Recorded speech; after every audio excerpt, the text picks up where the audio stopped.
Donc, bonsoir à tous, bonsoir à cette 8e session sur la question du futur, des choses à venir. La catégorie en théologie qu'on appelle l'eschatologie.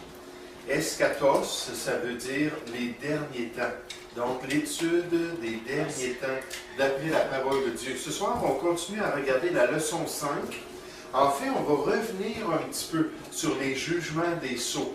La semaine passée, j'ai vu qu'il y en avait qui, je pense, qui se seraient bien arraché les cheveux avec toutes les informations qu'on a données dans les deux sessions. Puis, donc là, je veux juste revenir pour encore parler sur cette question-là des sceaux. Alors qu'on regarde les chapitres 4 à 19 du livre de l'Apocalypse, on est en train d'aborder la question de la tribulation. Et en regardant le chapitre 6 et 7, les chapitres 6 et 7 dans la session ou la leçon 5, on est vraiment en train de se concentrer sur la tribulation. Maintenant, on a donné une définition la semaine passée de la tribulation. Un auteur a dit, c'est le temps qui précède le second avènement. Et c'est la période dans laquelle la nation juive, encore incrédule, sera restaurée en Palestine par l'instrumentalité païenne et qui souffrira, les Juifs, une fureur terrible de la part des puissances de l'Antéchrist sous la confédération de l'homme de l'iniquité.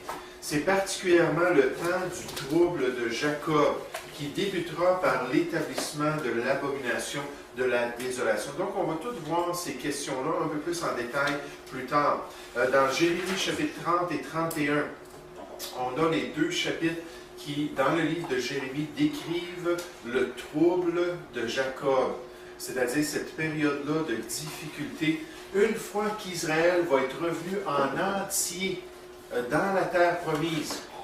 On estime aujourd'hui que les Juifs se trouvent dans les alentours de 20 millions à travers le monde. Et la Bible nous dit dans la prophétie biblique qu'un jour Dieu va les ramener de toutes les nations. Ils vont tous venir vivre en Palestine. Puis après avoir été rétablis, avant leur conversion spirituelle, ils doivent expérimenter une tribulation intense, telle qu'on le voit dans le livre de l'Apocalypse pendant cette période de la tribulation. Donc, au commencement de la tribulation, chapitre 6, on a vu que c'était un temps du jugement, ou le temps du jugement de Dieu. Vous savez, des fois, on pense que parce que Dieu est amour, parce que Dieu est miséricordieux, parce que Dieu est rempli de grâce et de bonté, que Dieu n'est pas juste dans ses agissements, qu'il ne peut pas se mettre en colère, qu'il ne peut pas juger l'impiété. Vous savez, toute la parole de Dieu dit exactement le contraire. Par exemple, dans le livre de Jérémie, dans le livre d'Ésaïe, on nous dit « Car il y a un jour pour l'Éternel des armées. Un jour qu'il s'est réservé lui-même contre tout homme orgueilleux et hautain, contre quiconque s'élève afin qu'il soit abaissé. » Puis effectivement, Dieu s'est réservé le grand jour de l'Éternel, le jour de son jugement. Dans le Nouveau Testament, on nous parle de ce jour concernant les inconvertis, concernant ceux qui résistent à l'œuvre de Dieu, ceux qui désobéissent aux 5 commandements de l'Évangile. Il dit, mais par ton endurcissement et par ton cœur impénitent, tu t'amasses un trésor de colère pour le jour de la colère et de la manifestation du juste jugement de Dieu. Donc, on voit premièrement que la tribulation, dans le livre de l'Apocalypse, dans les passages qu'on a regardés la semaine passée, ça le décrit comme étant le temps de la colère et du jugement de Dieu. Mais la tribulation, c'est entre autres un temps où Dieu va exprimer sa colère. Maintenant, deuxièmement, on a vu que la tribulation en tout, c'est une période qui va durer 7 ans. On va regarder Daniel chapitre 9 un peu plus tard, lorsqu'on va examiner les 70 semaines de Daniel. Les 70 périodes de 7 ans que Dieu a établies sur le peuple juif.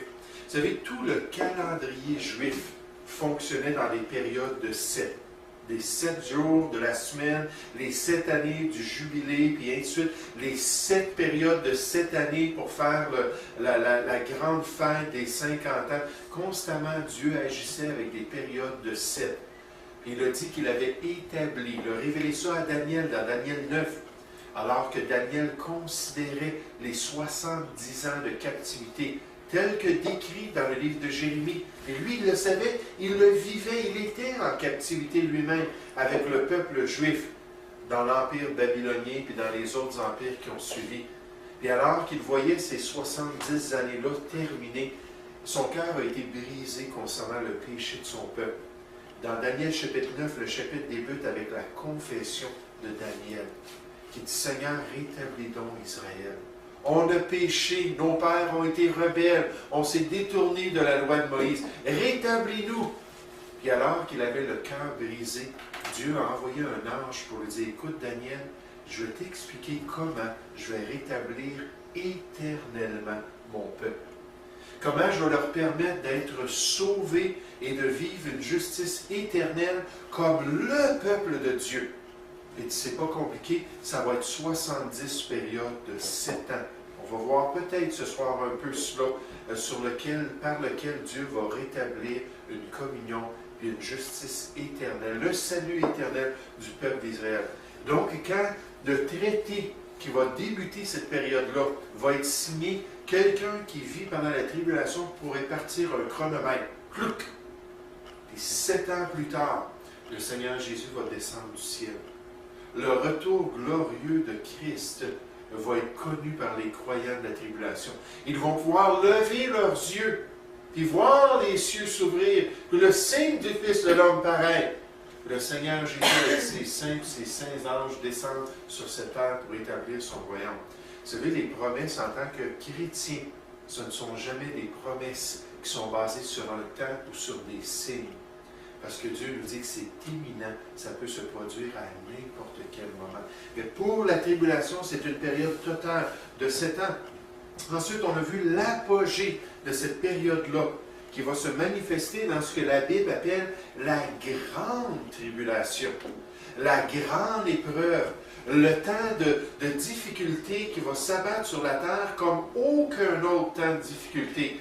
On a vu Daniel chapitre 12 la semaine passée, ça dit « En ce temps-là se lèvera Michaël, qui est un ange, un archange, le grand chef, le défenseur des enfants de ton peuple. » Dieu est en train de parler à Daniel, là, donc du peuple juif.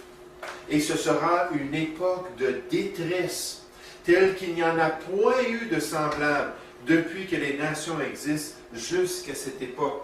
Et bien qu'Israël a vécu des tribulations et des difficultés, ils n'ont jamais eu une époque comme celle-là. C'est pour ça que le Seigneur Jésus le dit dans Matthieu chapitre 24, ça va être l'apogée de la tribulation que le peuple juif va expérimenter. Maintenant, la grande tribulation, cette période plus intense, durera 3 années et demie.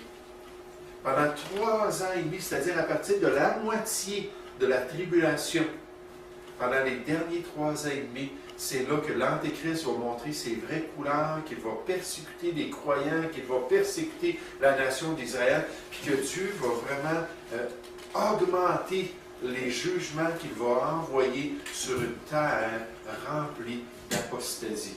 Donc, ça va être vraiment une période, on voit cela dans les jours, les mois, les temps, une période très, très intense. Maintenant, comment est-ce que la structure de la tribulation nous est présentée dans le livre de l'Apocalypse? Je vous ai expliqué ça un peu la semaine passée. On commence en nous parlant des 6 sceaux qu'on va voir ce soir. Et le 7e sceau, en fait, débute les trompettes. Et ensuite, on nous décrit les jugements des 6 trompettes. Et la 7e trompette débute les coupes. Et ensuite, on nous parle des jugements des coupes. Et la 7e coupe amène le retour de Christ sur la terre. Donc, chaque section est liée à la prochaine section et amène finalement le règne de Christ sur la terre. C'est comme ça que Dieu va accomplir sa colère. C'est comme ça qu'il va manifester son jugement sur la terre. On veut commencer ce soir à regarder ces 6 sceaux. Est-ce qu'on a déjà entendu parler des 4 cavaliers de l'Apocalypse? Si vous avez lu moindrement concernant le livre de l'Apocalypse, bien souvent on va spécifier 4 cavaliers très importants dans la révélation de l'Apocalypse. C'est des cavaliers qui sont liés au jugement des sceaux. Et donc, j'aimerais regarder les jugements des sceaux, puis on va débuter avec ces 4 cavaliers-là. Donc, le premier sceau qui est ouvert, on voit paraître un cheval blanc. Et celui qui est sur le cheval blanc est le vainqueur des nations. Tournez avec moi dans Apocalypse chapitre 6. Le vainqueur des nations. Des fois, je lis des commentaires bibliques, puis des commentateurs qui ne sont pas nécessairement spécialisés en prophétie vont dire « Ah, c'est le Seigneur Jésus lui-même, celui qui est assis sur le grand cheval blanc, tel qu'on le voit dans Apocalypse chapitre 19. » J'aimerais vous dire, ce n'est pas du tout au bon moment. Le Seigneur Jésus, c'est lui qui est en train d'ouvrir les sceaux de la révélation prophétique. C'est lui qui est en train de gérer le plan prophétique de Dieu, puis il n'est pas sur la terre. Puis il n'est pas envoyé pour conquérir le monde, pas au début de la tribulation.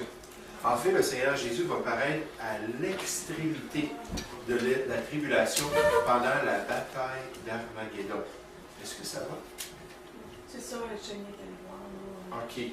Si Anne était correct. Bon. OK, s'il y a quelque chose, en tout cas, juste on peut arrêter l'enregistrement et aller voir. Mais donc, ce vainqueur-là, versets 1 et 2, Apocalypse chapitre 6, « Je regardai quand l'agneau ouvrit un des 7 sceaux, et j'entendis l'un des 4 êtres vivants qui disait comme d'une voix de tonnerre, « Viens !» Je regardai, et voici parut un cheval blanc. Celui qui le montait avait un arc.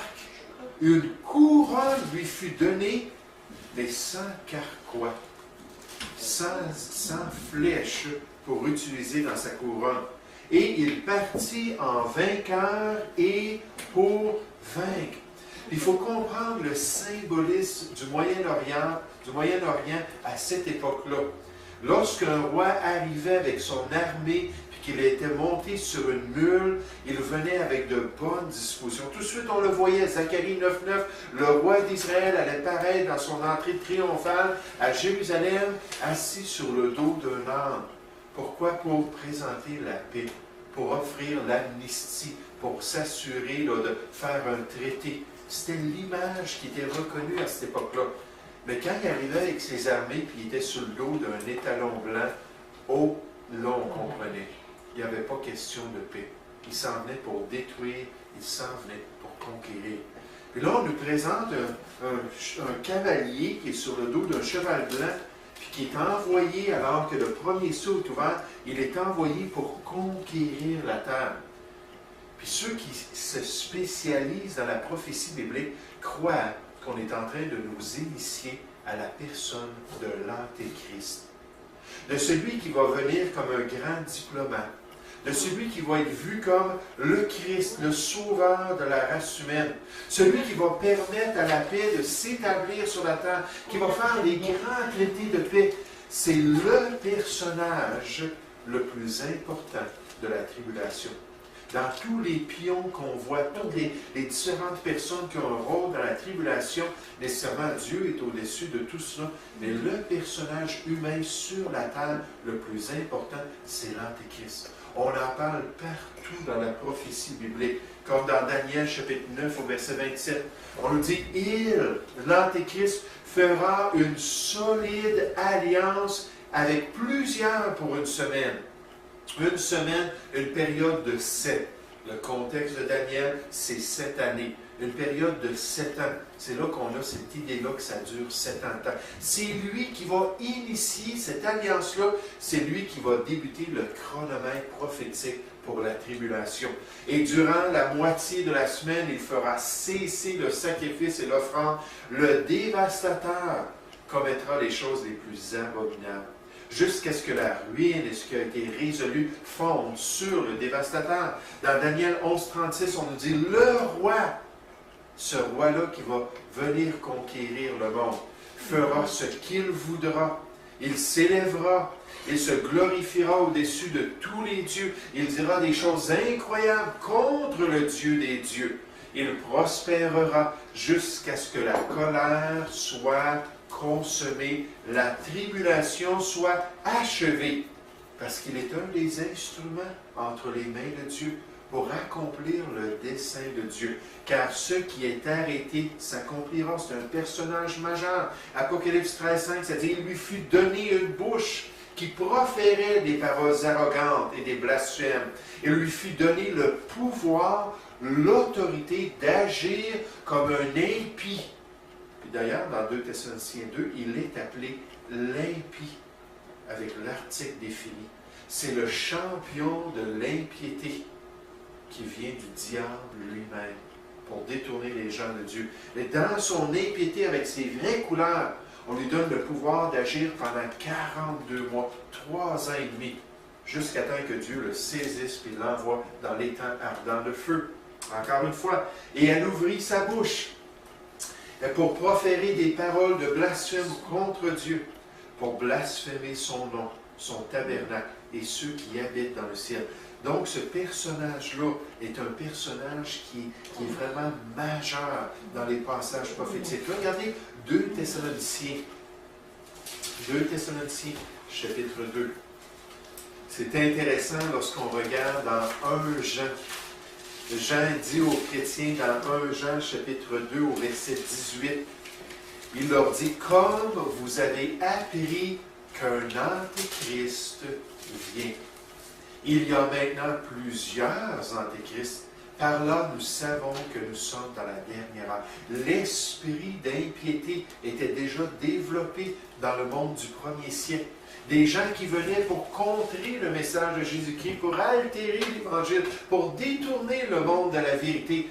Il dit, comme vous avez appris dans les Écritures et selon la révélation de Dieu, qu'il y en a un qui s'en vient un jour, qui va être spécial. Il dit, son esprit est déjà agissant ici-bas. Puis il y a beaucoup d'impies qui essaient d'agir pour détourner les gens de la volonté de Dieu. Est-ce que quelqu'un qui veut aller voir si tout est correct? Je pense que Chali est en train. Chali, est-ce que ça va? Je sais pas. Non? Moyennement. Ah, ok. Je vais voir. Oui, c'est ça. Tu as besoin d'un coup de main, dis-moi. Oui, Oui, si t'as gêne-toi besoin. pas s'il y a quelque chose, dis-le. Regardez dans 2 Thessaloniciens, chapitre 2, au verset 1. C'était une question des Thessaloniciens. Ça dit, pour ce qui concerne l'avènement de notre Seigneur Jésus-Christ et notre réunion avec lui, nous vous en prions, frères, de ne pas vous laisser facilement ébranler dans votre bon sens et de ne pas vous laisser troubler, soit par quelque inspiration, soit par une parole, soit par une lettre qui semblerait venir de nous, comme si le jour du Seigneur était déjà là. Le jour du Seigneur, c'est la tribulation dans ce contexte-là, en parlant des choses prophétiques, parce qu'ils souffraient énormément. Ils étaient persécutés, les Thessaloniciens. Puis il y a des gens qui disent, bon, ben Dieu m'a montré, on est dans la grande tribulation. Vous savez, il y a des gens aujourd'hui qui pensent ça, qu'on est dans la grande tribulation, que l'Antéchrist est déjà, probablement c'est Obama ou quelqu'un d'autre qui règne déjà. Si on regarde les détails précis des Écritures, j'aimerais vous dire, il n'y aura pas de question, ça va être très clair quand l'impie va paraître. Il dit, laissez-vous pas ébranler comme ça. Il dit que personne, verset 3, ne vous séduise d'aucune manière, car il faut que l'apostasie soit arrivée auparavant, le rejet de la vérité, le rejet de la parole de Dieu, et qu'on ait vu paraître l'homme impie, le fils de la perdition, l'adversaire qui s'élève au-dessus de tout ce qu'on appelle Dieu et ce qu'on adore. Il va jusqu'à s'asseoir dans le temple de Dieu, se proclamant lui-même Dieu. Juste en passant, le temple juif doit être reconstruit d'après la prophétie biblique pour que la tribulation puisse, pas avant que la tribulation se fasse, mais peut-être pendant la tribulation, mais qu'au milieu de la tribulation, il y ait un temple juif dans lequel l'Antéchrist va venir s'asseoir pour se proclamer lui-même Dieu. C'est ce qu'on appelle la désolation, l'abomination de la désolation. On va voir ça un peu plus tard. Il dit au verset 5, « Ne vous souvenez-vous pas que je vous disais ces choses lorsque j'étais encore chez vous. Paul n'a pas été longtemps chez les Thessaloniciens, puis il a parlé de la prophétie, il a parlé de la tribulation, et maintenant, vous savez ce qui le retient de paraître, afin qu'il ne paraisse qu'en son temps.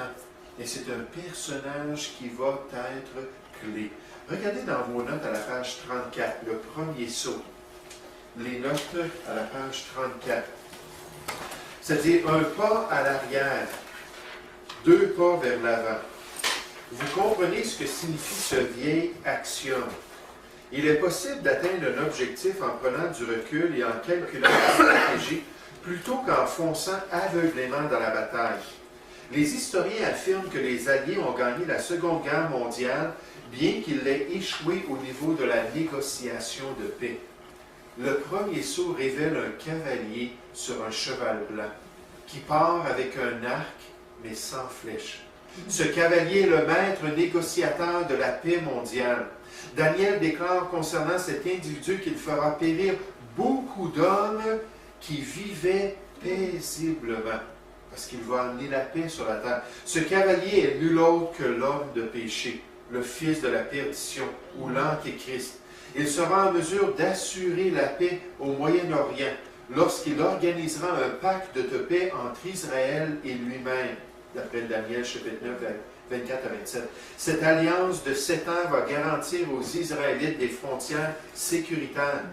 Paul écrivit que les médias du monde d'alors vont proclamer un monde de paix et de sécurité grâce aux événements engendrés par ce cavalier. 1 Thessaloniciens 5, 3. Ça dit quand les hommes diront paix et sécurité, alors une destruction soudaine s'abattra sur eux. Parce qu'ils vont se confier en l'homme, parce qu'ils vont s'appuyer sur l'Antéchrist pour leur garantir la paix, mais il n'est pas le vrai prince de la paix. Il n'a pas la capacité d'empêcher la guerre. Puis Jésus a dit jusqu'à son retour, Matthieu chapitre 24, qu'il va y avoir des guerres et des bruits de guerre. Il va toujours y avoir des conflits, jusqu'à temps que Jésus règne sur la terre. Les conférences de paix poussent souvent la flamme de la paix dans une illusion temporaire d'espoir et de bonne volonté, puisqu'une explosion de conflit peut étouffer sa flamme très rapidement. L'Antéchrist, le séducteur humain préparé par le Maître, c'est-à-dire par Satan, va utiliser la table de négociation pour s'installer comme le dictateur mondial. Il ne serait pas étonnant qu'il gagne même le prix Nobel de la paix à cause de ses manigances rusées. Mais il va être en moyen de venir comme un vainqueur, mais sans flèche, pour conquérir les nations de la terre. Un auteur a dit la couleur blanche. Il y a 3 autres chevaux qui suivent dans les 3 prochains sauts, chacun avec des couleurs différentes, démontrant ainsi que la couleur doit avoir une certaine signification. Le blanc doit avoir un sens différent du rouge, ou du noir, ou du pâle. Que signifie la couleur du premier cheval? Le blanc est la couleur de la prospérité, du bonheur et du triomphe. Lorsqu'un général romain triomphait, son chariot était tiré par des chevaux entièrement blancs. Dans Apocalypse 19:11, le grand conquérant, qui porte plusieurs couronnes, apparaît sur un cheval blanc, le Seigneur Jésus. Les commentateurs sont donc d'accord que le cheval blanc représente des guerres victorieuses et prospères. Le symbolisme du cheval blanc au 1er siècle représentait un dirigeant militaire conquérant. Plus tard dans l'Apocalypse, Christ revient avec ses 5 anges sur des chevaux blancs pour conquérir le monde. Bien qu'il y ait eu différentes interprétations concernant le cheval blanc et son chevalier, le contexte indique qu'il n'y a pas de parallèle entre ce chevalier et Christ comme le conquérant sur le cheval blanc. Apocalypse 6, Apocalypse 19, ce ne sont pas du tout les mêmes personnages. Et il est préférable de penser que ce chevalier est un faux Christ ou un antéchrist, le dirigeant qui doit prendre le contrôle des 10 royaumes au Moyen-Orient. Donc, c'est lui qu'on présente comme sortant pour commencer ces manigances-là, pour ramener un traité de paix et garantir la paix sur la terre. Vous savez, dans certaines versions de la Bible, des vieilles versions, au lieu d'être marqué Antéchrist, c'est marqué Antichrist dans 1 Jean. Puis la préposition anté dans le grec veut dire celui qui remplace ou celui qui s'oppose.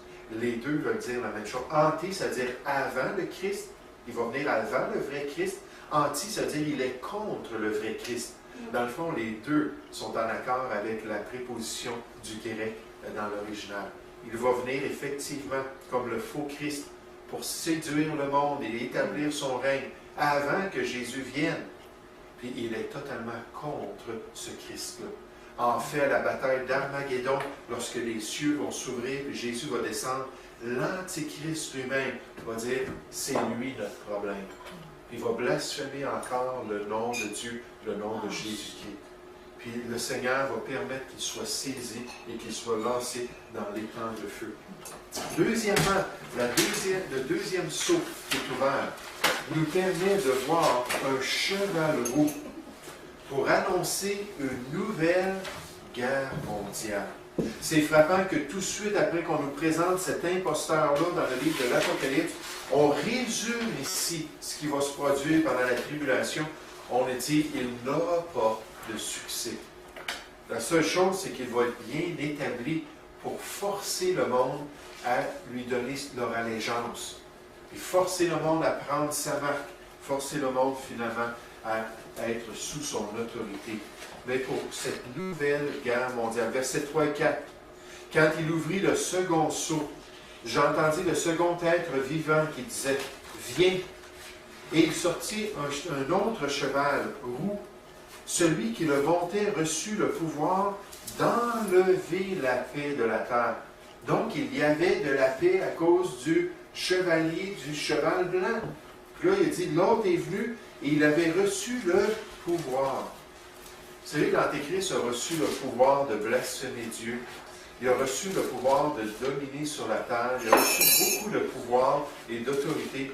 Mais il n'a jamais reçu le pouvoir de maintenir la paix ici-bas. Puis voulant être le Christ, il va rapidement s'apercevoir qu'il n'est pas du tout à la hauteur. Qui s'en vont. Fait qu'il va falloir qu'ils viennent ici. Oui, il n'y a pas de problème. Il n'y a pas de problème du tout. Il n'y a pas de problème, on comprend ça. Ça arrive.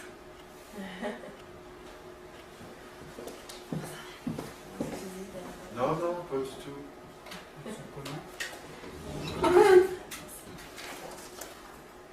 Je veux pas que tu me fasses. Un coup de main. Ah. C'est bienvenue à la... Oui, c'est ça, à la chenille. C'est un malade, c'est ça. Oui.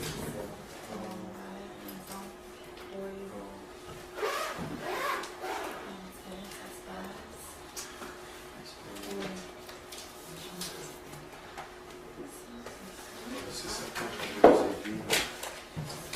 On regarde, on t'encourage. Chani, je suis capable, lâche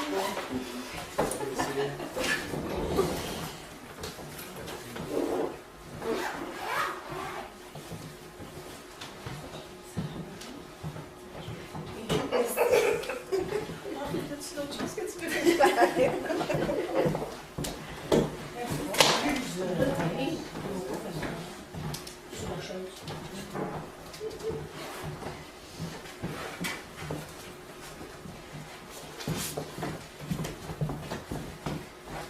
Allô, maman? Oui. Il y en a une, je vois avec la fille. Il m'avait donné à moi. Donc, au verset 4,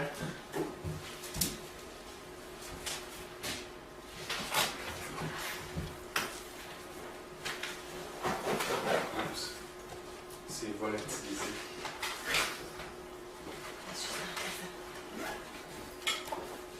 Pour embarquer Anne, tu peux faire. Je vais voir. C'est calme. Oui. C'est ici, des fois. Donc, au verset 4, on nous dit « Et il sortit un autre cheval roux. Celui qui le montait reçut le pouvoir d'enlever la paix de la terre, afin que les hommes s'égorgent les uns les autres. Aimez-vous les uns les autres, Dieu nous dit, n'est-ce pas?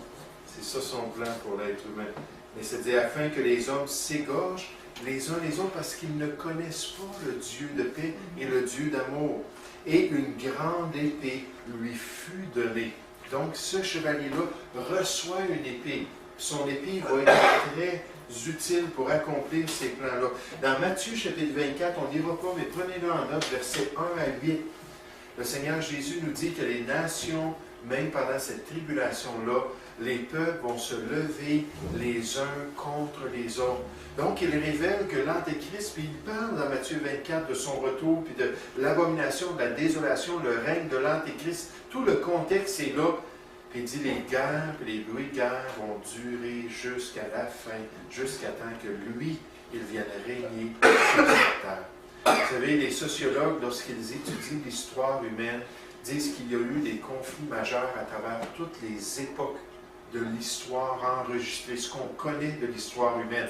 Il y a eu juste des petites périodes de temps, des fois là, juste quelques années, sans un conflit majeur sur la Terre. Mais tout à travers son histoire, l'être humain, depuis sa chute, a manifesté sa vraie nature, n'est-ce pas?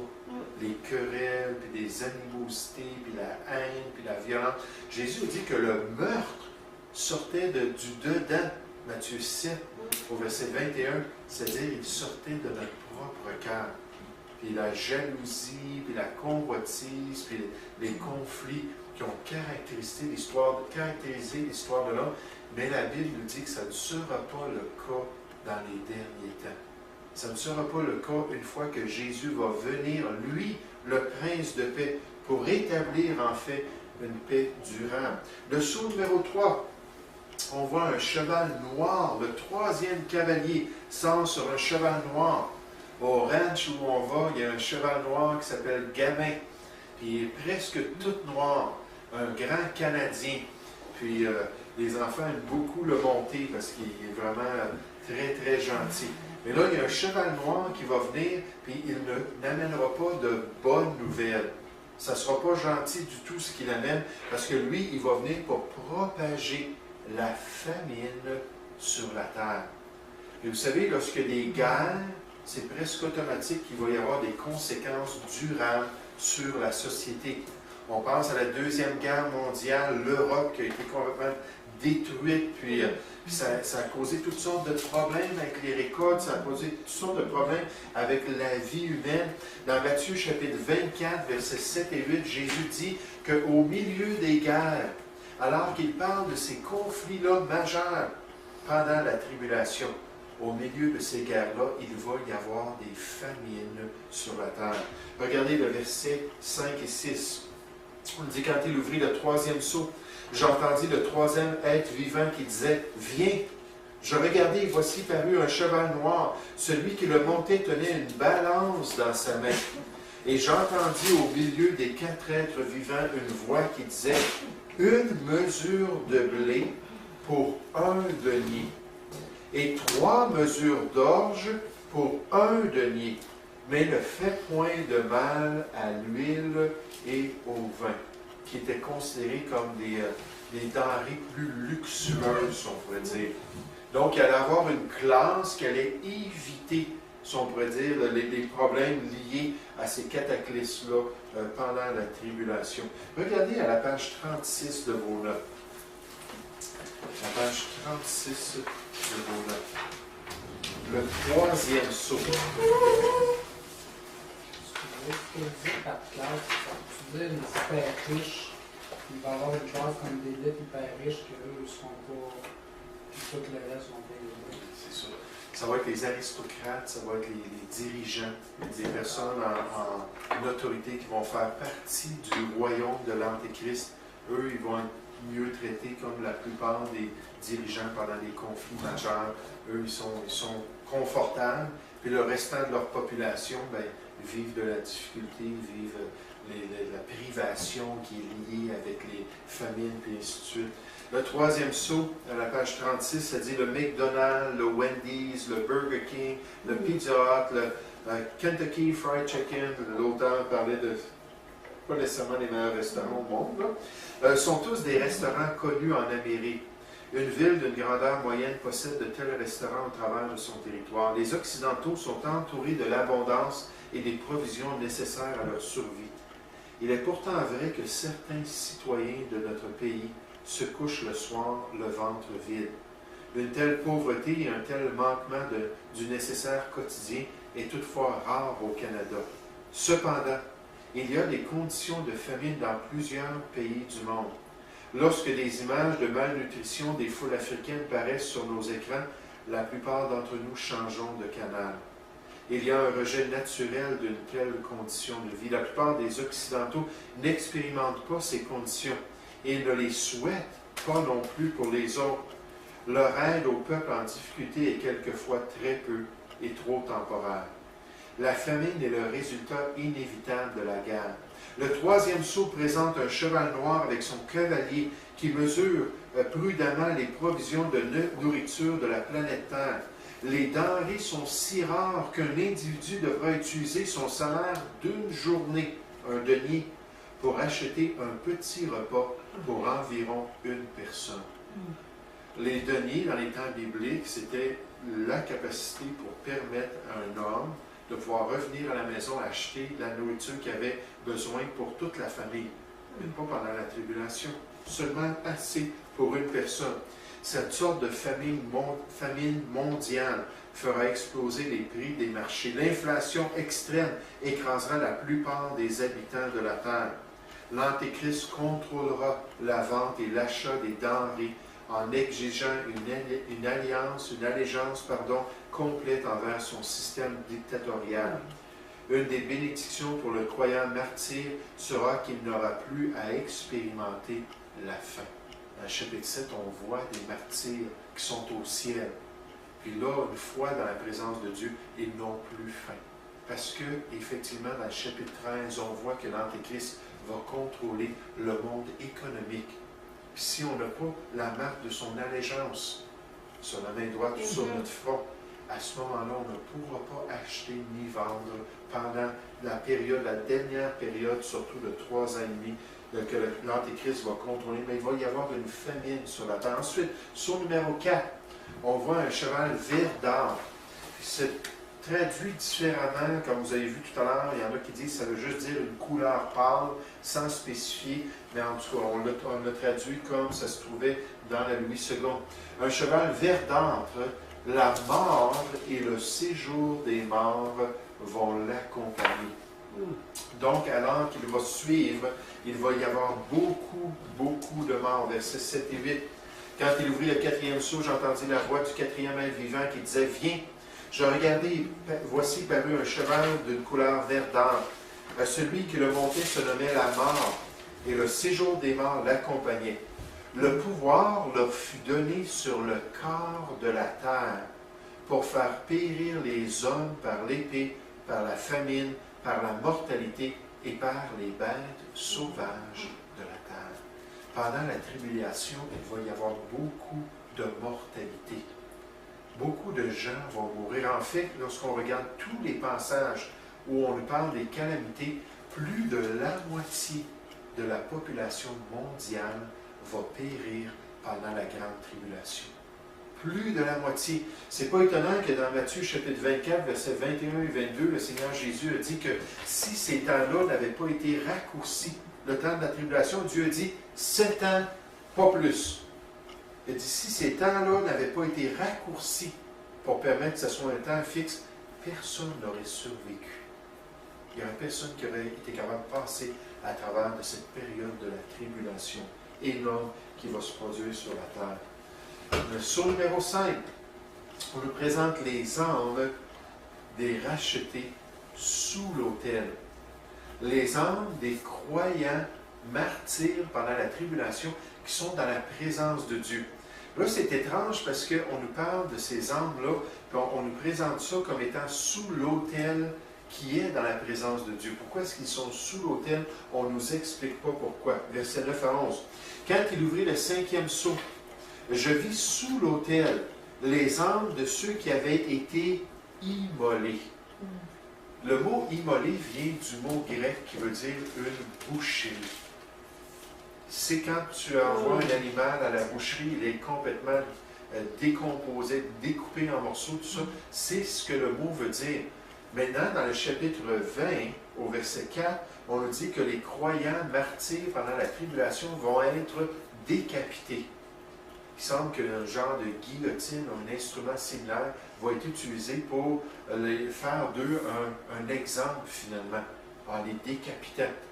Quand j'étais un jeune chrétien, j'écoutais des films sur l'Apocalypse, des films sur la prophétie, puis je voyais ça, des gens qui se faisaient arrêter, puis on les mettait tous sur une estrade en ligne avec toutes des guillotines.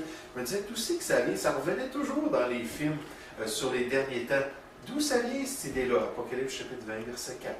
On dit qu'ils vont être décapités. Mais là, on nous présente ces hommes-là comme ayant été immolés à cause de la parole de Dieu et à cause du témoignage qu'ils avaient rendu. J'aimerais vous dire, c'est des gens qui vont payer un grand prix pour leur foi. Aujourd'hui, on n'a pas de persécution. Aujourd'hui, ce n'est pas une question de vie ou de mort, de rendre témoignage de notre foi. Peut-être, dans certaines circonstances, on peut avoir une amende si on ne suit pas les règles municipales. Peut-être qu'on peut être arrêté pour une raison ou une autre, comme ça s'est fait dans l'histoire du Québec. Mais pendant cette période-là, ça va être plus que ça. Mais remarquez que les âmes sont conscients. C'est-à-dire, ils crièrent d'une voix forte en disant « Jusqu'à quand, Maître saint et véritable, tarderas-tu à juger et à tirer vengeance de notre sang sur les habitants de la terre? » Pas qu'eux voulaient le faire. Ils savaient que la vengeance appartient à Dieu. À moi la vengeance, à moi la rétribution, dit Seigneur. Là, ça dit au verset 11, une robe blanche fut donnée à chacun d'eux. Il lui fut dit de se tenir en repos quelque temps encore, jusqu'à ce que soit complet le nombre de leurs compagnons de service et de leurs frères qui devaient être mis à mort comme eux. Oh. Dieu est souverain, puis Dieu est omniscient, puis il savait exactement que d'autres personnes allaient mourir. Puis il dit, attendez, je vais venir qu'à juger. 2 Thessaloniciens 1,6, ça dit que c'est de la justice de Dieu de rendre l'affliction à ceux qui vous affligent en tant que chrétiens. J'aimerais vous dire, ceux qui nous troublent dans notre vie personnelle, puis ceux qui nous affligent au niveau des inconvertis, Dieu leur réserve un jugement particulier. C'est pour ça qu'on prie pour eux, hein, entre autres, pour qu'ils soient sauvés. Parce que s'ils nous font moindrement du trouble, on est la prunelle des yeux de Dieu, on est son Église, on est sa famille, puis Dieu va leur rendre compte. Mais ces gens-là, c'était la même chose. Dieu dit, je vais le faire, attendez, et je vais manifester mon jugement en son temps. Regardez la page 37 de vos notes. La page 37 du manuel. Le 5e sceau. Est-ce que les croyants périssent après leur mort et une fois dans la présence de Dieu? Si oui, quelles sont leurs requêtes? Dans Apocalypse 6, versets 9 à 11, Jean perçoit une foule de martyrs tués pendant les événements des 4 premiers sceaux de la grande tribulation. Il demande ainsi à Dieu de venger leur mort sur les habitants de la terre qui étaient responsables de leurs conditions. La vengeance appartient au Seigneur. Il a promis de punir les méchants pour leur mauvais traitement de ses serviteurs. Les psalmistes demandaient souvent à Dieu de se manifester contre les impies. Des psaumes comme le psaume 74, 79, 89, je pense qu'il y en a 12 psaumes qu'on a nommés des psaumes imprécatoires. Des psaumes pendant lesquels les croyants demandent à Dieu, Dieu punit les méchants. Dieu manifestait, je ne sais pas qu'eux allaient le faire, mais demandez à Dieu de le faire. Les personnages décrits dans ces passages des Écritures reconnaissent que les attaques contre le peuple de Dieu sont en réalité des attaques contre Dieu lui-même. Ils demandent donc à Dieu de justifier sa cause et son nom en jugeant les méchants. Les martyrs du 6e chapitre du livre de l'Apocalypse reçoivent une réponse immédiate. On leur dit que Dieu va effectivement punir les méchants, mais seulement après que d'autres croyants soient mis à mort pour leur foi, pour la foi. Bien que Dieu est en mesure d'empêcher la persécution de ses serviteurs, il arrive souvent qu'il ne le fait pas. Apocalypse chapitre 2. Je ne me souviens pas le nom de l'Église, je crois que c'est au verset 10, quand le Seigneur a averti ces chrétiens-là d'une Église qu'ils allaient être persécutés, puis il leur dit « Sois fidèles jusqu'à la mort ». parce que je te demande de mourir pour moi. Puis je vais te donner une couronne de vie. Et des fois, Dieu le permet. Bien que Dieu soit en mesure d'empêcher la persécution de ses serviteurs, il arrive souvent qu'il ne le fait pas. Bien qu'il pourrait juger immédiatement le méchant, il choisit de retarder le jour de sa colère et de sa justice. Dieu est à la fois juste et sage. C'est pourquoi ses enfants doivent accepter sa façon de gérer son univers pour sa gloire. Et donc, on voit ces gens-là qui reçoivent cette robe. C'est étonnant parce qu'on les voit à nouveau dans le chapitre 7. Puis là, on les voit revêtus de robes blanches, puis ils sont en train de louer Dieu. Là, ils ne sont plus là, dans la confusion. Seigneur, comment ça se fait que tu ne les as pas punis? Seigneur, comment ça se fait que ta justice n'est pas manifestée des cieux? Non, Dieu a dit, oui, je suis au contrôle. Soyez patients, je vais le faire en mon temps. Puis là, on les voit, ils sont tous dans la présence de Dieu, puis ils louent le Seigneur. Parce qu'ils ont confiance dans les voies de Dieu.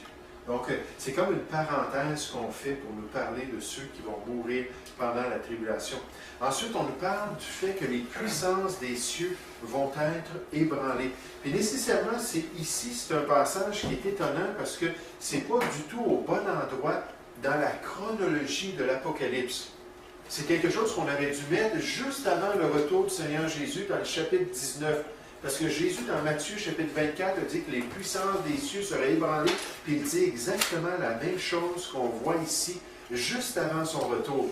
Mais des fois, dans le livre de l'Apocalypse, il y a comme des petits résumés qui sont donnés, qu'il faut comprendre. Ce n'est pas tout séquentiel. On fait comme un résumé dans le chapitre 11, on dit « Le Christ, enfin, a reçu son règne ». Puis là, on continue à décrire la tribulation. Là, on dit « Non, il a l'autorité, effectivement, il est victorieux ». Et je me demande des fois, en lisant ça, si ce n'était pas juste pour encourager Jean, qui voyait toutes ces choses-là. Vous vous souvenez, dans le chapitre 4 et 5, on l'a préparé pour la révélation de la tribulation en disant « Dieu est assis sur son trône ». Dans le psaume 29 au verset 10, on nous dit que l'Éternel était sur son trône lors du déluge. Il règne éternellement, même lors des grandes catastrophes, même lors des difficultés. Puis on veut nous encourager à mettre notre confiance en lui. Et dans le chapitre 4 et 5, on voit qu'on prépare le cœur de Jean, puis ensuite on rentre dans les détails de l'Apocalypse. Puis Jean était aussi étonné que nous de l'ampleur de la révélation, l'ampleur du jugement de Dieu. C'est comme s'il y avait besoin, une fois de temps en temps, qu'on l'arrête, qu'on dise, oui, mais Jésus va régner, là, le prince de paix va venir un jour, Dieu est au contrôle de toutes choses. Il sait exactement ce qu'il fait. Regardez le verset 12 à 17. Ça dit, « Je regardai quand il ouvrit le 6e souffle. Il y eut un grand tremblement de terre. Le soleil devint noir comme un sac de crin. La lune entière devint comme du sang. Les étoiles du ciel tombèrent sur la terre. Nécessairement, ce n'est pas tombèrent direct sur la terre, mais il les voyait comme des étoiles filantes passer à côté de la terre, parce qu'on sait qu'une étoile, c'est beaucoup plus gros que la terre. Puis ça avait l'impression qu'elle tombait sur la terre, comme les figues vertes d'un figuier secoué par un vent violent. Le ciel se retira comme un livre qu'on roule. Et toutes les montagnes et les îles furent remuées de leur place. Les rois de la terre, les grands, les chefs militaires, les riches, les puissants, tous les esclaves et les hommes libres se cachèrent dans les cavernes et dans les rochers des montagnes. Et ils disaient aux montagnes et aux rochers, tombez sur nous et cachez-nous devant la face de celui qui est assis sur le trône et devant la colère de l'agneau, car le grand jour de sa colère est venu et qui peut subsister? Ça, c'est l'attitude des nations du monde lorsque Jésus, le signe du Fils de l'homme, est vu par tous les êtres humains. Tout le monde va le voir. Dans Apocalypse 1, verset 7, ça dit quand il va paraître sur les nuées, tous, même ceux qui l'ont percé, vont le voir descendre des cieux. Là, les gens vont dire, « Ah, l'agneau est arrivé, il est en colère. » Là, on a un gros problème. Fait qu'on voit que, dans le fond, ça décrit le chapitre 19, ce qui va se produire juste à la fin de la grande tribulation. Donc, le jugement des sceaux, comme résumé. Le premier sceau invite la venue d'un cheval blanc. Celui qui l'a monté était un vainqueur des nations. Le second saut. Le second saut invite la venue d'un cheval roux. La guerre et la mortalité liées aux hostilités l'accompagnent. Le troisième saut. Le troisième saut invite la venue d'un cheval noir. La famine liée à la guerre l'accompagne. Le quatrième saut. Le quatrième saut invite la venue d'un cheval couleur verdâtre. La mort et le séjour des morts l'accompagnent. 25% de la planète sont touchés par l'épée, par la famine, par la mortalité. Le mot des fois est traduit par la peste et par les bêtes sauvages de la terre. Le cinquième saut. Le cinquième saut invite la requête des martyrs de la grande tribulation. Ils demandent la vengeance contre leurs exécuteurs. Une robe blanche, désolé pour la faute, une robe blanche et un message leur sont offerts. D'être patient, Dieu est au courant. Le sixième saut. Le sixième saut déclenche une série de désastres sur la terre et dans les cieux. Un grand tremblement de terre, l'obscurcissement du soleil et de la lune, le déplacement des étoiles du ciel, le changement global de l'aspect de l'univers en sont la conséquence directe. Je ne vous ai pas mentionné la référence tout à l'heure dans Matthieu chapitre 24, versets 29 à 35, où on nous présente les puissances des cieux qui sont ébranlées. Les habitants de la terre se lamentent devant tous ces phénomènes terribles. Donc, on a cette charte-là à la page 40, la charte numéro 7. Puis dans cette charte-là, on nous présente chacun des sauts avec l'effet. Le cheval blanc qui représente une fausse paix, le cheval roux qui représente la guerre mondiale, le cheval noir qui représente une famine sévère, le cheval verdâtre, la mort de l'homme sur la terre. Ensuite, les deux détails, les martyrs et les jugements divins. Puis ensuite, le septième saut, c'est seulement dans le chapitre 8. On nous présente le septième saut qui va initier les trompettes. Dans le chapitre 7, on nous présente deux groupes de personnes. C'est un chapitre parenthèse dans le récit, mais pour nous décrire deux groupes de personnes qui vont faire partie de la tribulation. Et un des deux groupes, c'est les 144 000 de Apocalypse chapitre 7 et Apocalypse chapitre 14 qu'on va regarder la semaine prochaine. Je pense qu'on a vu déjà beaucoup de choses pour ce soir. On n'a pas fait tout à fait une heure, mais tant qu'à embarquer dans les 144 000, la semaine prochaine, on va terminer le chapitre 7, puis ensuite, on va poursuivre avec les trompettes, puis continuer à voir les détails prophétiques de la parole. Merci beaucoup de votre attention.